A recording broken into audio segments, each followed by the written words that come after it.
ಒಂದು 5 ನಿಮಿಷ ಟೈಮ್ ಇದೆಯಾ?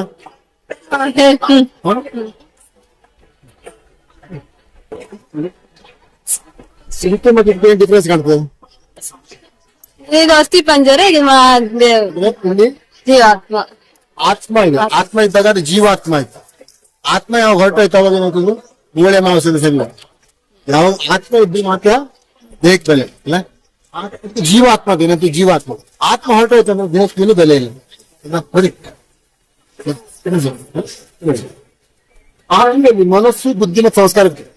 ಆತ್ಮ ಮನಸ್ಸು ಬುದ್ಧಿ ಸಂಸ್ಕಾರ.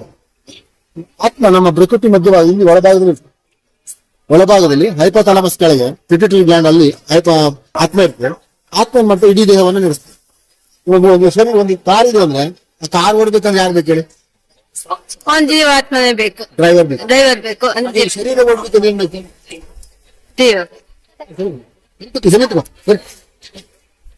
ಶರೀರ ಓಡ್ಬೇಕಂದ್ರೆ ಏನ್ ಬೇಕು? ಆತ್ಮ. ಆತ್ಮ ಇದ್ದಿದ್ರೆ ಶರೀರದ ಬೆಲೆನೇ ಇಲ್ಲ. ಯಾವಾಗ ಆತ್ಮ ಹೊರಟಾಯ್ತು ಈ ಶರೀರ ಒಂದು ಕ್ಷಣ ಇಟ್ಕೊಳ್ಳೋದಿಲ್ಲ ಯಾರು ಅಂತ ಚೇಂಜ್ ಮಾಡ್ಬಿಡ್ತಾರೆ. ಯಾಕೆ ಇಟ್ಕೊಳ್ಳಿ ಬರೋದು ಚಪ್ಪಲಿ ಬಗ್ಗೆ ಇಟ್ಕೊಂತಾರೆ. ಸತ್ತ ಹಣವನ್ನು ಯಾರು ಇಟ್ಕೊಳ್ಳಲ್ಲ. ಯಾಕೆ? ಆತ್ಮ ಇರೋದಕ್ಕೆ ಮಾತ್ರ ಈ ಶರೀರದ ಬೆಲೆ. ನಾವೇನ್ ತಗೊಂಡಿವಿ? ದೇಹನ ನಾನಂತ ತಗೊಂಡಿವಿ. ದೇಹ ನಾನಲ್ಲ, ನಾನು ಆತ್ಮೆ. ಎಲ್ಲ ಮಾಡೋದು ಆತ್ಮ. ಒಂದು ಗಾಯ ಅದು ನೋವಾಗೋದು ಆತ್ಮಕ್ಕೆ. ಅದೇ ಹೆಣವನ್ನು ಕೊಯ್ಯಬಹುದು, ಅದು ನೋವಾಗೋದಿಲ್ಲ. ಯಾಕೆ? ಆತ್ಮ ಹೊರಟಾಗಿರ್ತದೆ. ನೀವು ಸುಖ ದುಃಖ ಅನುಭವಿಸಿದಾರು ಆತ್ಮ. ಈ ಶರೀರದ ಮೂಲಕ ಅನುಭವಿಸ್ತೀವಿ. ನೀವು ಒಳ್ಳೆ ಸ್ವೀಟ್, ಒಳ್ಳೆ ರುಚಿಕರ ಆಹಾರ ತಿಂದ್ರೆ ಆ ಸುಖ ಅನುಭವಿಸಿದಾರು ಆತ್ಮ. ಅಂದ್ರೆ ಶರೀರದ ಮೂಲಕ ಸುಖವನ್ನ ದುಃಖವನ್ನು ಅನುಭವಿಸ್ತಾರೆ, ಆತ್ಮ ಅನುಭವಿಸ್ತಾರೆ. ದೇಹ ಅಲ್ಲ. ದೇಹವನ್ನು ನೀಡಿ ಅಷ್ಟೇ ಮಾಧ್ಯಮ. ದೇಹ ಇದ್ದರೆ ಆತ್ಮಕ್ಕೆ ಸುಖ ಅನುಭವಿಸ್ಲಿಕ್ಕೆ ಆಗುದಿಲ್ಲ. ದುಃಖ ಅನುಭವಿಸೋ ಆತ್ಮನೇ. ಆತ್ಮದಲ್ಲಿ ಮನಸ್ಸು ಮತ್ತು ಬುದ್ಧಿ ಸಂಸ್ಕಾರ ಇರ್ತದೆ. ನಾವು ಒಳ್ಳೇದು ಹೇಳಿದ್ರೆ ಅದು ಒಳ್ಳೇದೇ ನಮ್ಮ ಸಂಸ್ಕಾರ ಆಗ್ತದೆ. ನಾವು ಸಿಟ್ಟು ಕೋಪ ಮಾಡಿದ್ರೆ ಅದು ನಮ್ಮ ಸಂಸ್ಕಾರ ಆಗ್ಬಿಡುತ್ತೆ. ಸುಳ್ಳೆ ನಮ್ಮ ಸಂಸ್ಕಾರ ಆಗ್ಬಿಡುತ್ತೆ. ನಾವು ಹೇಗೆ ನಡೀತೀವಿ ಹಾಗೆ ನಾವು ನಮ್ಮ ಸಂಸ್ಕಾರ ಆಗ್ತದೆ. ಆ ಸಂಸ್ಕಾರಗಳು ಆತ್ಮದಲ್ಲಿ ಸಂಗ್ರಹ ಆಗಿರ್ತದೆ. ಅದೇ ವರ್ಗಾವಣೆ ಆಗ್ತದೆ. ಒಂದ್ ಜನ್ಮದಿಂದ ಮತ್ತೊಂದು ಜನ್ಮಕ್ಕೆ ವರ್ಗಾವಣೆ ಆಗ್ತದೆ. ಆತ್ಮ ಶರೀರವನ್ನು ಪ್ರವೇಶ ಮಾಡಿ ತಾಯಿ ಗರ್ಭ ಪ್ರವೇಶ ಮಾಡಿದಾಗ ಅದು ಜನನ, ಹೊಸ ಜನನ, ಅದು ಹೊಸ ಶರೀರ. ಅದೇ ಶರೀರ ಬಿಟ್ಟಾಗ ಅದು ಮರಣ. ಅಂದ್ರೆ ಆತ್ಮ ಶರೀರವನ್ನು ಚೇಂಜ್ ಮಾಡ್ತಾರೆ. ಮತ್ತೆ ಶರೀರ ತಗೊಂತ ಅದು ಹಿಂದಿನ ಜನ್ಮದ ಪಾಪ ಪುಣ್ಯದ ಆಧಾರದ ಅದಕ್ಕೆ ಒಳ್ಳೆ ಜನ್ಮ ಬೇಕೋ ಜನ್ಮ ಸಿಗ್ತದೆ. ಹಿಂದಿನ ಜನ್ಮದ ಪಾಪ ಪುಣ್ಯದ ಆಧಾರದ ಮೇಲೆ ಮುಂದಿನ ಜನ್ಮ ಸಿಗ್ತದೆ ಅಲ್ವಾ? ಹಾಗಾದ್ರೆ ಆತ್ಮಕ್ಕೆ ಯಾವತ್ತೂ ಸಾವಿಲ್ಲ. ಶರೀರ ಚೇಂಜ್ ಮಾಡ್ಕೊಳ್ತದೆ. ಶರೀರವನ್ನ ಚೇಂಜ್ ಮಾಡ್ತಾ ಇರ್ತದಲ್ಲ ನಂತರ ಮುಂದೆ. ಹಾಗಾದ್ರೆ ನಾವೆಲ್ಲ ಬರೀ ಬಂದ್ಬಿಡಿ 10 ನಿಮಿಷ ಪರಮಾತ್ಮ ನೋಡ್ಲಿಕ್ಕೆ ಬಂದಿದ್ರಲ್ಲ. ನಾವೇ ಯಾರು? ಆತ್ಮ. ನಮ್ಮ ತಂದೆ ಯಾರು? ಅವ್ರ ಬಗ್ಗೆ ತಿಳ್ಕೊಳ್ಳೋದು, ಶಿವನ ಬಗ್ಗೆ ತಿಳ್ಕೊಳ್ಳೋದು. ಮತ್ತೆ ನಾವು ಆತ್ಮ ಅದ್ರಲ್ಲ, ನಾವು ಆತ್ಮ ಪ್ರಕೃತಿ ಮಧ್ಯೆ ಇರ್ತದೆ, ಇಡೀ ದೇಹವನ್ನು ಇರ್ತದಲ್ವಾ? ಹಾಗಾದ್ರೆ ನಾವೆಲ್ಲ ಆತ್ಮಗಳ ತಂದೆ ಯಾರು? ನಮಗೊಬ್ಬ ತಂದೆ ಬೇಕಲ್ಲ. ಈ ಶರೀರಕ್ಕೊಂದು ತಂದೆ ಇದ್ದಾನೆ. ಆದ್ರೆ ಆತ್ಮಕ್ಕೆ ತಂದೆ ಯಾರು? ಶರೀರಕ್ಕೆ ತಂದೆ ಪ್ರತಿ ಜನ್ಮ ಚೇಂಜ್ ಆಗ್ತಾನೆ. ಆತ್ಮಕ್ಕೆ ತಂದೆ ಯಾವತ್ತೂ ಚೇಂಜ್ ಆಗಲ್ಲ, ಪರ್ಮನೆಂಟ್ ಪರಮಾತ್ಮ. ಪಿತೃಗಳದ್ದು ಮಾಡ್ತಾವಲ್ಲ ಇದಕ್ಕೆ ಪಿತೃಗಳದನ್ನು ಮಾಡ್ತಾರೆ. ನಾವು ಶಾಸ್ತ್ರ ಮಾಡ್ತೇವೆ. ಶಾಸ್ತ್ರ ಯಾರು ಶಾಸ್ತ್ರ ಪಿತೃಗಳಿಗೆ ನೋಡಿ ನಾವು ಒಂದು ಗೌರವ ಕೊಡ್ಬೇಕಲ್ಲ. ನಮ್ಮನ್ನು ಪಾಲನೆ ಪೋಷಣೆ ಮಾಡಿರ್ತಾರೆ, ಅವ್ರಿಗೆ ಒಂದು ಗೌರವ ಕೊಡ್ಬೇಕಲ್ಲ ಮಾಡ್ತೇವೆ. ನಮ್ಮ ಪಿತೃಗಳು, ನಮ್ಮ ಈ ಜನ ಪಿತೃಗಳು ಯಾರು ಅವ್ರಿಗೆ ಮಾತ್ರ ನಾವು ಮಾಡ್ತೇವೆ. ಆದ್ರೆ ನಮ್ಮ ಹಳೆ ಜನದ ಪಿತೃಗಳು ಯಾರು ಅಂತ ಹೆಂಗ್ ಗೊತ್ತಾಗ? ಇವಾಗ ನಾವು ಒಂದು ಪಿತೃಗಳು ಮಾಡ್ಬೇಕು. ಒಂದೇ ಜನ್ಮದಲ್ಲ, ಇಡೀ ನಮ್ಮ ಜನ್ಮ ಅಂತ ಎಲ್ಲ ಪಿತೃಗಳಿಗೆ ಒಂದು ಪರ್ಪಣೆ ಆಗ್ತದೆ. ಮಾಡ್ಬೇಕು ನಾವು ಚಲಿ. ಅದ್ ಮಾಡೋದಿಲ್ಲಲ್ಲ, ಮಾಡೋದು ಅದು ಶಾಸ್ತ್ರ. ಶಾಸ್ತ್ರದಲ್ಲಿ ನಮಗೆ ಎಲ್ಲ ಸರಿಯಾದ ಜ್ಞಾನ ಯಾರಿಗಿಲ್ಲ. ಆಯ್ತಾ? ನೋಡಿ, ಪರಮಾತ್ಮ ಅವನು ಎಲ್ಲ ಆತ್ಮಗಳ ತಂದೆ. ನಾವು ಆತ್ಮನೇ ಪರಮಾತ್ಮ ಅಂತಾರೆ. ಸರಿನಾ? ಇದು ಜಗತ್ತಲ್ಲಿ 8 ಕೋಟಿ ಜನಸಂಖ್ಯೆ ಇದೆ. 8 ಕೋಟಿ ಆತ್ಮ ಆಯ್ತು. ಎಲ್ಲರೂ ಪರಮಾತ್ಮ ಬಿಟ್ರೆ ಜಗತ್ತ ಪಾಪನೇ ಆಗುದಿಲ್ಲ. ಆತ್ಮನೇ ಪರಮಾತ್ಮ ತಪ್ಪು. ಎಲ್ಲ ಆತ್ಮಗಳಿಗೆ ತಂದು ಒಬ್ಬನೇ ಪರಮಾತ್ಮ. ಅವನು ಶಿವ. ಅವನ ಶಿವ ಅಂತ ಕರೀತಾರೆ. ಶಿವ ಅಂದ್ರೆ ಕಲ್ಯಾಣಕಾರಿ. ಅವನು ಯಾವತ್ತೂ ಯಾರಿಗೂ ದುಃಖ ಕೊಡೋದಿಲ್ಲ. ಶಿವ ಮೀನ್ಸ್ ಕಲ್ಯಾಣಕಾರಿ. ಅವನು ಸರ್ವಶ್ರೇಷ್ಠ ಪರಮ ಪವಿತ್ರ. ಅವನು ಜ್ಯೋತಿ ಸ್ವರೂಪದಲ್ಲಿ ಆತ್ಮ ಜ್ಯೋತಿನ ಹಾಗೆ ಪರಮಾತ್ಮನ ಜ್ಯೋತಿ ಸ್ವರೂಪ. ಅದಕ್ಕೆ ಜ್ಯೋತಿರ್ಲಿಂಗ ಅಂತ ಹೇಳ್ತಾರೆ. ಜ್ಯೋತಿರ್ಲಿಂಗ ಲಿಂಗ ರೂಪದಲ್ಲಿ ಪೂಜೆ ಮಾಡ್ತಾರೆ. ಜ್ಯೋತಿ ನಾವು ಹೂ ಹಾಕಿ ಬರ್ತದ? ಬೆಳಕು. ಜ್ಯೋತಿ ಅಂದ್ರೆ ಬೆಳಕು, ಅದಕ್ಕೆ ಹೂ ಹಾಕಿ ಬರ್ತದ? ಅಭಿಷೇಕ ಮಾಡ್ಲಿಕ್ಕೆ ಬರ್ತದೆ. ಅದಕ್ಕೇನ್ ಮಾಡ್ಬೇಕಾದ್ರೆ ಅದನ್ನ ಲಿಂಗ ರೂಪದಲ್ಲಿ ಮಾಡ್ತಾರೆ. ಜ್ಯೋತಿ ಲಿಂಗ ಇರ್ತಲ್ಲ ಬೆಳಕು, ಅದು ಲಿಂಗ ರೂಪದಲ್ಲಿ ಮಾಡಿ ಮಾಡ್ತಾರೆ. ನಾವು ಅದಕ್ಕೆ ಪೂಜೆ ಮಾಡ್ತೇವೆ. ಶಿವನನ್ನ ಜ್ಯೋತಿರ್ಲಿಂಗ ರೂಪದಲ್ಲಿ ನಾವು ಪೂಜೆ ಮಾಡ್ತೇವೆ. ಶಿವ ಪರಮ ಅವನ ಗುಣಗಳು ಇದೆ. ಎಷ್ಟೆಲ್ಲ ಗುಣಗಳು ಅವನಲ್ಲಿ. ಆನಂದ ಸಾಗರ, ಪ್ರೇಮ ಸಾಗರ, ಶಾಂತಿ ಸಾಗರ, ಕರುಣಾ ಸಾಗರ, ದಯಾ ಸಾಗರ, ಪತಿತ ಸಾಗರ, ಜ್ಞಾನ ಸಾಗರ. ಅವನ ಗುಣಗಳ ಸಾಗರ ಅವನು.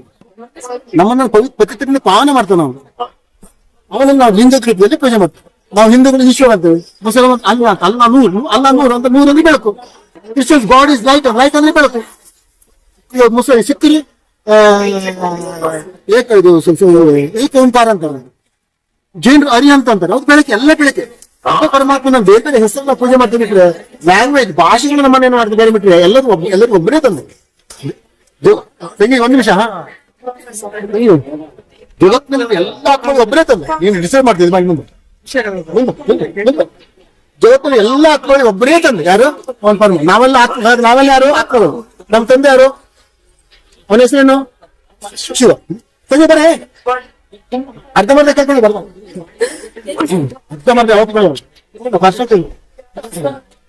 ನಾವು ಆತ್ಮ, ನಮ್ ತಂದೆ ಪರಮಾತ್ಮ, ಅವನ ಗುಣಗಳಲ್ವಾ ಅಷ್ಟೇ. ನಾವೆಲ್ಲ ಆತ್ಮ. ಮೂರು ಲೋಕಗಳ ಪರಿಚಯ. ಯಾಕಂದ್ರೆ ಇನ್ಕಂಪ್ಲೀಟ್ ಮಾಡ್ಬಾರ್ದು, ಕೇಳಿದೆಲ್ಲ ಕರೆಕ್ಟ್ ಬೇಗನೆ ಮುಗಿಸ್ತೇನೆ. ಮೂರು ಲೋಕಗಳಂತಲ್ಲ. ಭೂಮಿ, ಇದು ಭೂಮಿ. ಇಲ್ಲಿ ಸೂರ್ಯ, ಚಂದ್ರ, ನಕ್ಷತ್ರ, ಬೇರೆ ಬೇರೆ ಗ್ರಹಗಳೆಲ್ಲ ಬಂದಿವೆ. ಇದು ಸ್ಥೂಲ ಲೋಕ ಅಂತಾರೆ. ಇದು ಸೂಕ್ಷ್ಮ ಲೋಕ. ಬ್ರಹ್ಮ, ವಿಷ್ಣು, ಶಂಕರ ತ್ರಿಮೂರ್ತಿಗಳು. ಬ್ರಹ್ಮ, ವಿಷ್ಣು, ಶಂಕರ ಇರ್ತದೆ. ಇದು ಪರಂಧಾಮ. ಇದು ಪರಂಧಾಮ ಅಂದ್ರೆ ಪರಮಾತ್ಮನ ಇರುವಂತ ಸ್ಥಳ ಪರಂಧಾಮ. ಆತ್ಮಗಳು ಕೂಡ ಇಲ್ಲೇ ಇರ್ತದೆ. ಆತ್ಮನೂ ಇಲ್ಲೇ ಇರ್ತದೆ. ಮೂಲ ಸ್ಥಳ. ನಮ್ಮ ಮನೆ ಆಕ್ಚುಲಿ ಅದು. ನಾವಿಲ್ಲಿ ಪಾಠ ಮಾಡ್ಲಿಕ್ಕೆ ಬಂದೇವೆ. ರಂಗಸ್ಥಳ ಇದೆ, ವೇದಿಕೆ ಬೇಕಲ್ಲ ಪಾಠ ಮಾಡ್ಲಿಕ್ಕೆ. ನಾವು ಪಾಠ ಮಾಡ್ಲಿಕ್ಕೆ ಬಂದೇವೆ. ನಮ್ಮ ಮೂಲ ಮನೆ ಯಾವ್ದು ಹೇಳಿ? ಪರಂಧಾಮ. ಪರಂಧಾಮದಲ್ಲಿ ನಾವು ಇರ್ತೇವೆ. ನಮ್ಮ ತಂದೆ ಇದ್ದಾರೆ, ನಾವೆಲ್ಲ ಆತ್ಮಗಳು ಇಲ್ಲಿದ್ವಿ. ನಮ್ಮ ತನಗೆ ನಾವಿಲ್ಲಿ ಪಾಠ ಮಾಡ್ಲಿಕ್ಕೆ ಇಲ್ಲಿ ಬರ್ತೇವೆ. ಬ್ರಹ್ಮ, ವಿಷ್ಣು, ಶಂಕರನ ಮೂಲಕ ಇಡೀ ಸೃಷ್ಟಿಯನ್ನು ಮಾಡ್ತಾನೆ, ರಚನೆ ಮಾಡ್ತಾನೆ. ಬ್ರಹ್ಮನ ಮೂಲಕ ಸ್ಥಾಪನೆ, ವಿಷ್ಣುವಿನ ಮೂಲಕ ಪಾಲನೆ, ಶಂಕರನ ಮೂಲಕ ಪರಿವರ್ತನೆ ಎಲ್ಲ ಮಾಡ್ತಾರೆ. ಯಾರು? ತ್ರಿಮೂರ್ತಿ ಶಿವ ಅಂತ. ತ್ರಿಮೂರ್ತಿ ಶಿವನ ಮೂಲಕ ಎಲ್ಲ ಕೆಲಸ. ಇದು ಮೂರು ಲೋಕಗಳು. ಪರಮಾತ್ಮ ಪರಮಧಾಮದಲ್ಲಿರೋ ಪರಮಾತ್ಮ, ಅತ್ಯಂತ ಶ್ರೇಷ್ಠನಾದವನು. ಅತ್ಯಂತ ದೂರದಲ್ಲಿ ಇರ್ತಾನೆ ನೋಡಿ. ನಾವೇಂದ್ರೆ ಸ್ವಲ್ಪ ದುಃಖ ಬಿಟ್ರೆ ದೇವ್ರೆ ನಾನು ಆತ್ಮ ಏನ್ ಮಾಡ್ತೀವಿ ಮೇಲೆ ಆತ್ಮ ಏನಿರ್ತಲ್ಲ ಒಳಗೆ. ಇಲ್ಲ ಆತ್ಮ ಇತ್ತು ಒಳಗೆ, ಪ್ರಕೃತಿ ಮತ್ತೆ ಒಳಗಿರ್ತ ಆತ್ಮ. ಆಟೋಮೆಟಿಕ್ ಪರಮಾತ್ಮ ಮೇಲೆ ಆತ್ಮ ತಂದೆ ನೋಡ್ಕೊಂಡ್ರೆ ಹೌದಲ್ಲ. ಎಷ್ಟು ಕಷ್ಟ. ಈ ದೇವರೇ ಮೇಲೆ ನೋಡಿಲ್ವಾ ನಾವು? ತಮ್ಮ ತಂದೆ ಪರಮಾತ್ಮ ಮೇಲಿದೆ, ಪರಮಧಾಮದಲ್ಲಿ ಮುಂದೆ.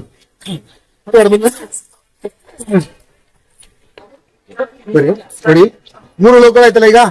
ನೋಡಿ, 4 ಯುಗಗಳು ನೋಡಿ. ಸ್ವಸ್ತಿಕ್ ಚಿಹ್ನೆ ಕಾಣ್ತಲ್ಲ, ಸ್ವಸ್ತಿಕ್ ಚಿಹ್ನೆ. ದೇವತೆಗಳ ಕೈಲೆಲ್ಲ ಸ್ವಸ್ತಿಕ್ ಚಿಹ್ನೆ. ಸ್ವಸ್ತಿಕ್ ಏನ್ ಸಿಂಬಲ್ ಅದು? 4 ಯುಗಗಳು. ಸರಿಯಾಗಿ 4 ಭಾಗ ಆಯ್ತು. ಹೌದಾ? 4 ಸತ್ಯುಗ, ತ್ರೇತಾಯುಗ, ದ್ವಾಪರ ಯುಗ, ಕಲಿಯುಗ. 4 ಯುಗಗಳು. ಪ್ರತಿಯೊಂದು ಯುಗ 1200, 5,000 ವರ್ಷ. ನಾವು ಲಕ್ಷಾಂತರ ವರ್ಷ ಅಂತೇವೆ. ಶಾಸ್ತ್ರಗಳಲ್ಲಿ ಕಲಿಯುಗದ 1ನೇ ಪಾದ ಅಂತಾರೆ. ಇನ್ನು 10 ವರ್ಷ ಅಂತಾರೆ. ಸಾಧ್ಯ ಇಲ್ಲ, ಕೆಲವೇ ವರ್ಷಗಳಿದೆ. ಸತ್ಯ, ತ್ರೇತ, ದ್ವಾಪರ, ಕಲಿಯುಗ. ಪ್ರತಿಯೊಂದು ಯುಗನು 1,250 ವರ್ಷ. 1,250, 1,250, 1,250, 1,250. ಒಟ್ಟು 5,000 ವರ್ಷದ ಒಂದು ಯುಗ. ಅದು ಕಲ್ಪ ಅಂತ ನಂತರ ಕಲ್ಪ. ಒಂದು ಕಲ್ಪ ಅಂದ್ರೆ 5,000 ವರ್ಷ. 4 ಯುಗ. ಇಲ್ಲಿ ಎಲ್ಲ ಧರ್ಮಗಳು ಬಂದಿದೆ ನೋಡಿ. ನಾವು ಆಕ್ಚುಲಿ ಸತ್ಯುಗ, ತ್ರೇತಾಯುಗ. ಇಲ್ಲಿ 8 ಜನ್ಮ, ಇಲ್ಲಿ 12 ಜನ್ಮ, ಇಲ್ಲಿ 21 ಜನ್ಮ, ಇಲ್ಲಿ 42 ಪ್ಲಸ್ 43 ಜನ್ಮ. ಒಟ್ಟು 84 ಜನ್ಮಗಳು. ಹೆಚ್ಚಂದ್ರೆ 84 ಜನ್ಮ. ಹೈಯೆಸ್ಟ್ ಅಂದ್ರೆ 84 ಜನ್ಮ. ವಿಡಿಯೋ ಮಾಡ್ತಿದ್ರಿ? ಹೌದು. ಸಂಗಮ ಇವತ್ತು 8 ವರ್ಷ ಅಂತ. ಸಂಗಮ ಇವತ್ತು 8 ವರ್ಷ. 1 ವರ್ಷ. ಒಂದೇ ವರ್ಷ. ಸರ್ವಶ್ರೇಷ್ಠವಾದ ಸಂಗಮ. ಈಗ ಗೀತೆ ಹೇಳಿದ್ರಲ್ಲ, ಯದಾ ಇದರ್ಮಸ್ಯ ಗ್ಲಾನಿರ್ಭವತಿ ಭಾರತ ಅಂತ ಹೇಳಿಲ್ವ? ಧರ್ಮ ಸಂಸ್ಥಾಪನಾರ್ಥಾಯ ಸಂಭವಾಮಿ ಯುಗೆ. ಯಾವಾಗ ಸತ್ಯ ಧರ್ಮ ಸ್ಥಾಪನೆ ಮಾಡ್ಲಿಕ್ಕೆ ನಾನು ಭಾರತದಲ್ಲಿ ಮತ್ತೆ ಪುನಃ ಬರ್ತೇನೆ ಹೇಳಿಲ್ವಾ? ಪರಮಾತ್ಮ ಬಂದಾಗ ಹೋಗಿದೆ. ಬಂದು ಸತ್ಯ ಜ್ಞಾನವನ್ನು ಕೊಡ್ತಾರೆ. ಆ ಜ್ಞಾನ ನಾನು ನಿಮ್ಗೆ ಹೇಳ್ತಾ ಇರೋದು. ಸತ್ಯ 8 ಜನ್ಮ, ಏತ 12 ಜನ್ಮ, ದ್ವಾಪರ 21 ಜನ್ಮ, ಕಲಿಯುಗ ಸಂಗಮ ಸೇರಿ 43, ಒಟ್ಟು 84 ಜನ್ಮಗಳು. ಇದು ಒಂದು ಕಲ್ಪ ಅಂದ್ರೆ ಅದನ್ನ ಸ್ವಸ್ತಿಕ್ ಚಿಹ್ನೆ ಮೂಲಕ ತೋರಿಸ್ತಾರೆ. ಸ್ವಸ್ತಿಕರ ಬಗ್ಗೆ ಸರಿಯಾದ ಇದರಲ್ಲಿ ಗೊತ್ತಿಲ್ಲ ಅಂದ್ರೆ 4 ಯುಗಗಳ ಬಗ್ಗೆ ಸರಿಯಾಗಿ ತೋರಿಸ್ತಾರೆ. ಕ್ಲಾಕ್ ವೈಸ್ ಇರ್ತಾರೆ. ಕ್ಲಾಕ್ ವೈಸ್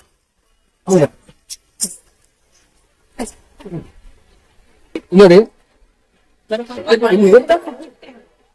4 ಯುಗಗಳು ನಾವು ಯಾವ ರೀತಿ ಪಾತ್ರ ಮಾಡ್ತೇವೆ. ಸತ್ಯುಗ ಪ್ರಾರಂಭ. ಸತ್ಯುಗ 1,250 ವರ್ಷ. ಸೂರ್ಯವಂಶ ಅಂತ ಅದು ಸೂರ್ಯನಾರಾಯಣ. ಲಕ್ಷ್ಮೀನಾರಾಯಣರಲ್ಲ, ಸೂರ್ಯನಾರಾಯಣ ಅಂತ ಸೂರ್ಯವಂಶ. ಲಕ್ಷ್ಮೀನಾರಾಯಣ ಯುಗ. ಇಲ್ಲಿ 8 ಜನ್ಮ. ಜನಸಂಖ್ಯೆ ಪ್ರಾರಂಭದಲ್ಲಿ 9 ಲಕ್ಷ ಇರ್ತದೆ. ಈಗ 8 ಕೋಟಿ ಇದೆ. ವಿನಾಶ ಆದ್ಮೇಲೆ ಪ್ರಾರಂಭ ಬರೋರು ಎಷ್ಟು? 9 ಲಕ್ಷ. ಸತ್ಯುಗ ಪ್ರಾರಂಭದ ಬರೋರು 9 ಲಕ್ಷ. ಶ್ರೇಷ್ಠ ದೇವತೆಗಳು 9 ಲಕ್ಷ ಬರ್ತಾರೆ ನೋಡಿ. 9 ಲಕ್ಷ ಪ್ರಾರಂಭ 16 ಕಲೆ ಇರ್ತವೆ. 16 ಕಲೆ ದೇವತಾ ವರ್ಣ 16 ಕಲೆ ಇರ್ತವೆ. ಒಂದು 16 ಶ್ರೇಷ್ಠ ಕಲೆಗಳು. 9 ಲಕ್ಷ ಜನಸಂಖ್ಯೆ ಪ್ರತ್ಯೇಕ ಮುಗಿತು ಅನ್ಕೋ 2 ಕೋಟಿ ಆಗ್ತದೆ. ಜನಸಂಖ್ಯೆ ವೃದ್ಧಿ ಆಗ್ಬೇಕಲ್ಲ. 9 ಲಕ್ಷದಿಂದ ಎಷ್ಟಾಯ್ತು ಮುಗಿ ತನಕ ಸತ್ಯಗೂ ಮುಗಿ ತನಕ 2 ಕೋಟಿ ಅಂದ್ರೆ 1220 ವರ್ಷಕ್ಕೆ ಏನಾಯ್ತು 39 ಲಕ್ಷದಿಂದ 2 ಕೋಟಿ ಆಗ್ತದೆ. 8 ಜನ್ಮ. ನಂತರ ತ್ರೇತಾದಲ್ಲಿ ನೋಡಿ 12 ಜನ್ಮ ಬರ್ತದೆ. 12 ಜನ್ಮ 14 ಕಲೆ 2 ಕಲೆ ಕಡಿಮೆ ಆಗ್ತದೆ. ಅಂದ್ರೆ ಪಾಠ ಮಾಡ್ದಂಗೆ ಏನಾಗ್ತದೆ ಕಲೆಗಳೇನಾಗ್ತದೆ ಪಾಠ ಮಾಡ್ದಂಗೆ ಏನಾಗ್ತದೆ ಆತ್ಮದಲ್ಲಿ ಕಲೆಗಳೇನಾಗ್ತದೆ ಅಪವಿತ್ರ ಅಂತ ಬರ್ತದಲ್ಲ. ಆತ್ಮ ಆರಂಭ ಆತ್ಮ ಪ್ಯೂರ್ ಇರ್ತದೆ. ನಂತರ ಆತ್ಮ ಪಾಠ ಮಾಡ್ದಂಗೆ ಏನಾಗ್ತದೆ ಶರೀರ ಬದಲಾದಂಗೆ ಆತ್ಮದಲ್ಲಿ ಹಳೆ ಸಂಸ್ಕಾರಗಳಲ್ಲಿ ಸೇರಿ ಆತ್ಮ ಕಲೆ ಏನಾಗ್ತದೆ ಕಡಿಮೆ ಆಗ್ತಾ ಬರ್ತದೆ. 14 ಕಲೆ ಆಯ್ತು. 2 ಕೋಟಿ ಇದ್ದಿದ್ದು ತ್ರೇತ ಪ್ರಾರಂಭದಲ್ಲಿ ತ್ರೇತ ಮುಗಿತಾನೆ 33 ಕೋಟಿ ಆಗ್ತದೆ. ಎಷ್ಟು 33 ಕೋಟಿ. ರಾಮಚಂದ್ರ ಚಂದ್ರವಂಶ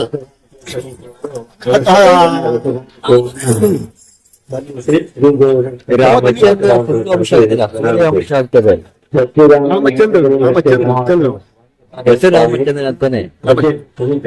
ರಾಮಚಂದ್ರ ಸೂರ್ಯ ಸೂರ್ಯವಂಶ ಚಂದ್ರ ಲಕ್ಷ್ಮೀನಾರಾಯಣ ನಂತರ ರಾಮಚಂದ್ರ ನಂತರ 33 ಕೋಟಿ ಎಂಡಿಗೆ ಏನಾಗ್ತದೆ 33 ಕೋಟಿ ಆಗ್ತದೆ. ಆ 33 ಕೋಟಿ ದೇವತೆಗಳು ಅಂತಾರಲ್ಲ ಇದೇ ಸ್ವರ್ಗ. ಸತ್ಯ ತ್ರೇತಾಯುಗನ ಸ್ವರ್ಗ. ಸತ್ಯ ತ್ರೇತಾಯುಗನ ದ್ವಾಪರ ಕಲಿಯುಗನೇ ನರಕ. ದ್ವಾಪರ ಕಲಿಯುಗ ಸತ್ಯ ತ್ರೇತಾಯುಗನ ನರಕ. 30 ನೋಡಿ ನಾವು ಯಾವುದೇ ಮನೆಯಲ್ಲಿ ಪೂಜೆ ಪುರಸ್ಕಾರ ಕೊಟ್ಟರೆ ಲಾಸ್ಟಿಗೆ ಗೋವು ಕೊಡ್ತಾರೆ. ಗೋವು ಕೊಟ್ಟು 33 ಕೋಟಿ ದೇವತೆಗಳಿಗೆ ಮುಟ್ಟು ಅಂತಾರೆ. 33 ಕೋಟಿ ದೇವತೆಗಳು ಸತ್ಯುಗ ತ್ರೇತಾಯುಗನೇ ಇರ್ತದೆ. ನಂತರ ಇಲ್ಲಿ ದ್ವಾಪರದಲ್ಲಿ ಇಲ್ಲಿ ನಾವು ಆತ್ಮಾಭಿಮಾನಿ ಆತ್ಮದ ಗುಣ ನಮ್ಮಲ್ಲಿ ಇರ್ತದೆ. ದೇವತಾ ಗುಣ ಇರ್ತದೆ. ಆವಾಗ ದ್ವಾಪರಕ್ಕೆ ಬಂದ್ಕೊಳ್ಳಿ ಮನುಷ್ಯನಲ್ಲಿ ಆತ್ಮಾಭಿಮಾನದ ಹೋಗ್ಬಿಡ್ತದೆ. ದೇಹದ ಗುಣ ಬಂದ್ಬಿಡ್ತದೆ. ದೇಹದ ಗುಣ ನಾನು ನನ್ನದು ಅಂತ ದೇಹದ ಗುಣ ಬಾಡಿ ಕಾನ್ಶಿಯಸ್ ಬಂದ್ಬಿಡ್ತದೆ. ದೇಹದ ಗುಣ ಬಂದ್ಕೊಳ್ಳಿ ಏನಾಗ್ತದೆ ಇಲ್ಲಿ ದುಃಖ ಸ್ಟಾರ್ಟ್ ಆಗ್ತದೆ. ಇದು ಸತ್ಯ ಸೇವೆ ಸೇರಿದಾಗ ದುಃಖನೇ ಇರೋದಿಲ್ಲ. ದ್ವಾಪರದಿಂದ ಮನುಷ್ಯನಿಗೆ ದುಃಖ ಸ್ಟಾರ್ಟ್ ಆಗ್ತದೆ. ಅವಾಗ ದೇವರನ್ನು ಪೂಜಿಸ್ತಾರೆ. ದೇವರನ್ನು ಪೂಜಿಸ್ತಾರೆ. ಶಿವನ ಲಿಂಗದ ರೂಪದಲ್ಲಿ ಪೂಜೆ ಮಾಡಿ ಸ್ಟಾರ್ಟ್ ಮಾಡ್ತಾರೆ. ಶಿವನ ಲಿಂಗದ ರೂಪದಲ್ಲಿ ಏನ್ ಮಾಡ್ತಾರೆ ಪೂಜೆ ಮಾಡ್ಲಿಕ್ಕೆ ಸ್ಟಾರ್ಟ್ ಮಾಡ್ತಾರೆ. ರಾಜ ವಿಕ್ರಮಾದಿತ್ಯ ಸೋಮನಾಥದಲ್ಲಿ ಮೊದಲೇ ಸ್ಟಾರ್ಟ್ ಮಾಡ್ತಾರೆ ಅಲ್ವಾ. ನಂತರ ಹೀಗೆ ದ್ವಾಪರದಲ್ಲಿ 21 ಜನ್ಮ. ಇಲ್ಲಿ 14 ಕಲೆ 14 ಆಯ್ತು. ಇಲ್ಲಿ 8 ಕಲೆಗಳು ಮತ್ತೆ ಕಡಿಮೆ ಆಯ್ತು ಅಂದ್ರೆ 21.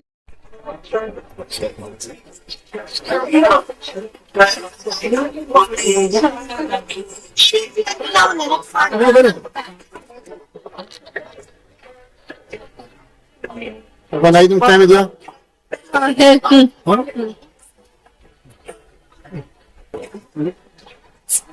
ಸಿಂಪಲ್ ಮತ್ತೆ ಡಿಫರೆನ್ಸ್ ಕಾಣ್ತದೆ. ಇದು ಅಸ್ಥಿ ಪಂಜರ, ಇದು ಜೀವಾತ್ಮ. ಆತ್ಮ ಇದೆ. ಆತ್ಮ ಇದ್ದಾಗ ಅದು ಜೀವಾತ್ಮ ಆಯ್ತು. ಆತ್ಮ ಯಾವ ಹೊರಟೋಯ್ತು ಅವಾಗ ಏನಾಗ್ತದೆ ಮೂಳೆ ಮಾಂಸದ ಸರಿ. ಯಾವ ಆತ್ಮ ಇದ್ದು ಮಾತ್ರ ದೇಹಕ್ಕೆ ಬೆಲೆ ಇಲ್ಲ. ಜೀವಾತ್ಮ ಏನಂತ ಜೀವಾತ್ಮ. ಆತ್ಮ ಹೊರಟೋಯ್ತು ಅಂದ್ರೆ ದೇಹಕ್ಕೆ ಬೆಲೆ ಇಲ್ಲ. ಬರೀ ಆತ್ಮದಲ್ಲಿ ಮನಸ್ಸು ಬುದ್ಧಿ ಮತ್ತು ಸಂಸ್ಕಾರ ಇರ್ತದೆ. ಆತ್ಮ ಮನಸ್ಸು ಬುದ್ಧಿ ಸಂಸ್ಕಾರ. ಆತ್ಮ ನಮ್ಮ ಪ್ರಕೃತಿ ಮಧ್ಯವಾಗಿ ಇಲ್ಲಿ ಒಳಭಾಗದಲ್ಲಿ ಹೈಪೋಥಾಲಮಸ್ ಕೆಳಗೆ ಪಿಟ್ಯೂಟರಿ ಗ್ಲ್ಯಾಂಡ್ ಅಲ್ಲಿ ಆತ್ಮ ಇರ್ತದೆ. ಆತ್ಮ ಏನ್ ಮಾಡ್ತಾರೆ ಇಡೀ ದೇಹವನ್ನು ನಡೆಸ್ತದೆ. ಸರಿ ಒಂದು ಕಾರ್ ಇದೆ ಅಂದ್ರೆ ಆ ಕಾರ್ ಓಡ್ಬೇಕಂದ್ರೆ ಯಾರು ಬೇಕು ಹೇಳಿ? ಜೀವಾತ್ಮನೇ ಬೇಕು. ಡ್ರೈವರ್ ಬೇಕು. ಶರೀರ ಓಡ್ಬೇಕಂದ್ರೆ ಏನ್ ಬೇಕು?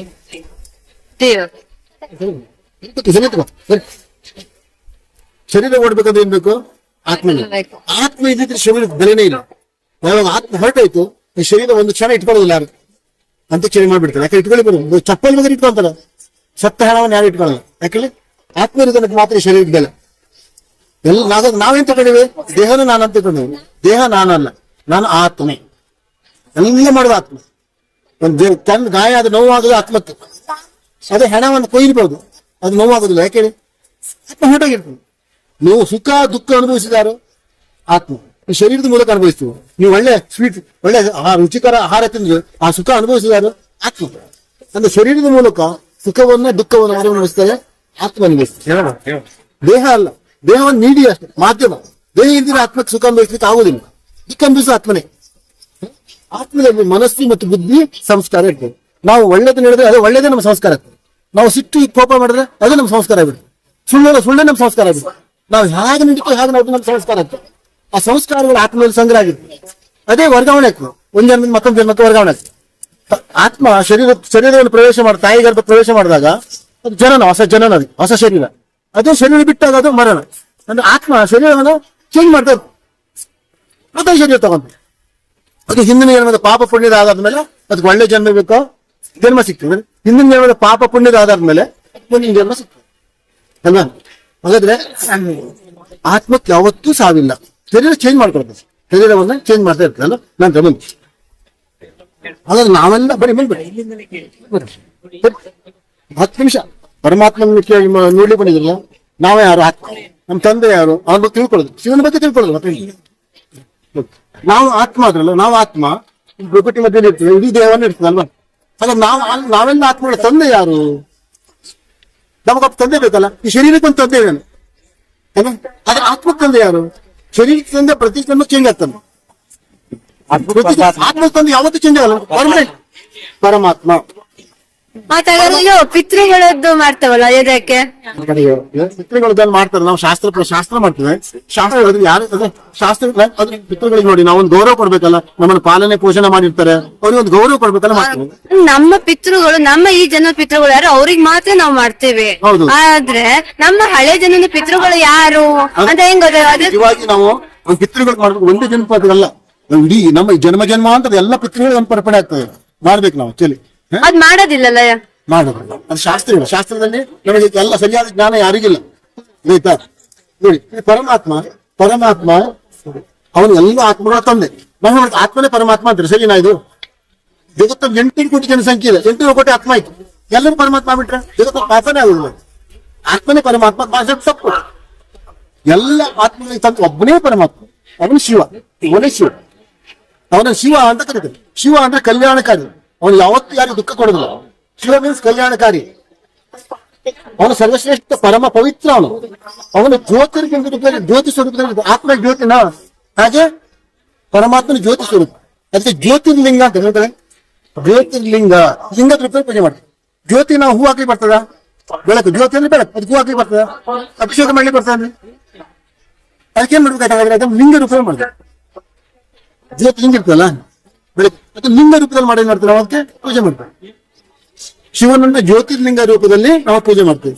ಶಿವ ಪರಮ, ಅವನ ಗುಣಗಳು ಇದೆ, ಎಷ್ಟೆಲ್ಲ ಗುಣಗಳು ಅವನಲ್ಲಿ. ಆನಂದ ಸಾಗರ, ಪ್ರೇಮ ಸಾಗರ, ಶಾಂತಿ ಸಾಗರ, ಕರುಣಾ ಸಾಗರ, ದಯಾ ಸಾಗರ, ಪತಿತ ಸಾಗರ, ಜ್ಞಾನ ಸಾಗರ. ಅವನ ಗುಣಗಳ ಸಾಗರ. ಅವನು ನಮ್ಮನ್ನ ಪವಿತ್ರದಿಂದ ಪಾವನ ಮಾಡ್ತಾನೆ. ಅವನನ್ನು ನಾವು ಲಿಂಗ ರೂಪದಲ್ಲಿ ಪೂಜೆ ಮಾಡ್ತೇವೆ. ನಾವು ಹಿಂದೂಗಳು ಈಶ್ವರ ಅಂತೇವೆ, ಮುಸಲ್ಮಾನ್ ಅಲ್ಲ ನೂರು ಅಂತ ನೂರಲ್ಲಿ ಬೆಳಕು. Christians god is light, light ಅಂದ್ರೆ ಬೆಳಕು. ಮುಸ್ಲಿಂ ಸಿಕ್ಕಿರಿ ಏಕ ಓಂಕಾರ ಅಂತಾರೆ, ಜೈನರು ಅರಿಹಂತ ಅಂತಾರೆ. ಅವ್ರು ಬೆಳಕೆ, ಎಲ್ಲ ಬೆಳಕೆ.